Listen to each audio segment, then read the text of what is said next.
அடடா அப்படியா? ஆர்சிபிய குஜில் மஸ்ட் பண்ணிட்டாங்க குஜராத் டைட்டன்ஸா? அப்படி போடுங்கடா என் சிங்கங்களா. இப்ப தாங்க எனக்கு மனசுக்கு குளிர்ச்சியா இருக்கு. இந்த ஆர்சிபி ஜெயிச்சா மட்டும் தாங்க இந்த ஐபிஎல்ல எனக்கு சந்தோஷமே வருது. இதுல வேற சென்னை ஃபேன்ஸ் எல்லாம் பார்க்கணும் ரீல்ஸ்ல. ஆர்சிபி ஜெயிக்கணும்னு கடவுளை வேண்டினாங்களா, ஆர்சிபி தோத்துருச்சா, ஜிடி ஜெயிச்சிருச்சா, அதனால இவங்களுக்கு வருத்தமா இருக்கா. ஏன்னு கேட்டா சென்னை அணி மேல போக முடியாதா. சென்னை அணி டாப்ல போகணும்னா சென்னை அணி எல்லா மேட்சும் ஜெயிக்க சொல்லுங்க பாஸ்.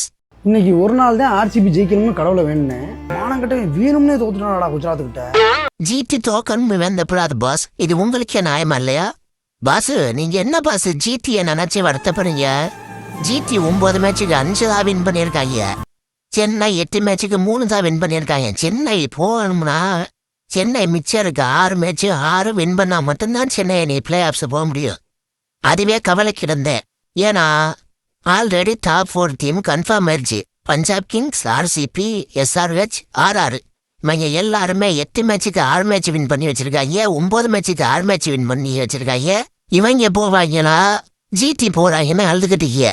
நீங்க என்ன நினைக்கிறீங்க? ஆர்சிபி தோத்ததுல சந்தோஷப்படுறீங்களா இல்ல ஜிடி ஜெயிச்சதுல வருத்தப்படுறீங்களா? கமெண்ட்ல சொல்லுங்க.